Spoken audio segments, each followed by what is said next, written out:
Did you or someone you know look like this throughout your Week 1 Savage Prog? Are you one of the many players physically unable to keep their hands off their keys long enough to watch cutscenes? If so, then this video is for you. This is the Cutscene Skipper's Guide to Anabaseios. At the end of Abyssos, Professor Claudian took a sudden trip to Ozzy's Law to investigate the voices in his head, and we shortly after discovered that someone crashed Daddy Hephaestos' House of Fun into Fortuno's basement. Now it's time to investigate. We very quickly realize that the pet dog has gotten loose and is doing exactly what any dog does when it gets out: chew on everything in sight. In this case, everything is the ancient souls of the dead, so it gets superpowers and tries to blow us up, but we put it back in the kennel and manage to prevent any further property damage to Forsy's house. After this, the Pandemonium homeowner comes out and introduces herself as our boy Eric Tony's mom, Athena. She explains that she's abducted our missing professor and is using him in her evil experiments to become a literal goddess instead of just a figurative one. After declaring her deific aspirations, she demonstrates her aptitude by doing something that only gods and Vegeta were ever stupid enough to do. She gives her enemy extra help.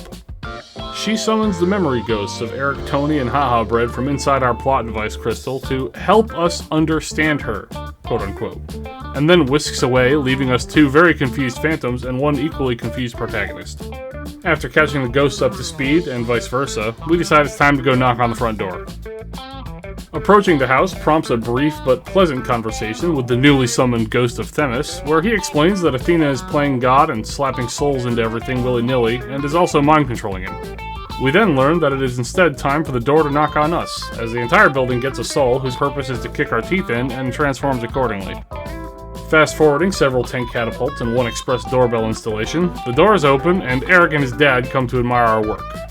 They mentioned that Athena was probably hiding inside the heart of Sabik this whole time, which means that her butt-kicking has been 10 years in the making, ever since that time we fought the Ultimate Weapon, and then had to beat the snot out of Thancred to fix him being mind-controlled. And that turns out to be pretty topical, since we are now going to apply that tried-and-true method to Themis. After cementing in Elidibus' 0-3 record, the mind control is broken, and Themis is about to die for the third time, but we put him on some etheric life support and he agrees to help us until we've beaten Athena. Which, it turns out, is the next task. Themis reveals that Athena is actually inhabiting Claudian's body, and so fighting her means fighting him.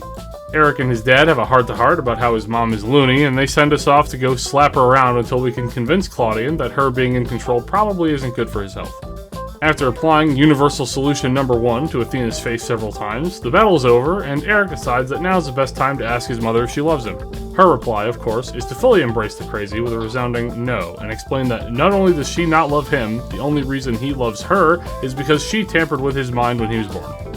After stomping on her child's feelings, her martyrdom perk activates and she attempts to blow everyone up, but is stopped by Eric, who reenacts the ending scene from The Matrix and separates Athena from Claudian, sacrificing himself in the process.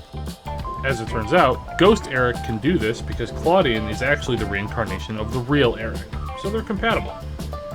Everyone teleports away, and Athena laments how useless Eric has been to her plans, and he hits her with one last skill issue before the dimension collapses and they die along with it. Back in Fortuno's basement, Claudian recuperates, and Lahabrea asks for confirmation that it was, in fact, he who activated the Ultimate Weapon and then got owned by Thornton back in the award-winning expansion Heavensward.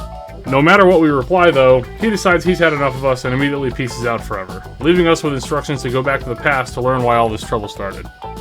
So, we visit Eric and his dad in the past, where Lahabrea reveals that we have even more reason to hate P6 than we thought, as Hegemone was the one who set Hephaestos free starting off this entire raid series. He then recombines himself with Hephaestos, lights her on fire, but doesn't actually fire her as punishment, and then tells us to get lost and not to come back. Rude. Finally, we return to the present, where Claudian reveals that he's finally cracked the mystery of the very first crystal he discovered that started the raid quest. It reveals that it was a message from Eric during the final days as he heroically defended Pandemonium to the last.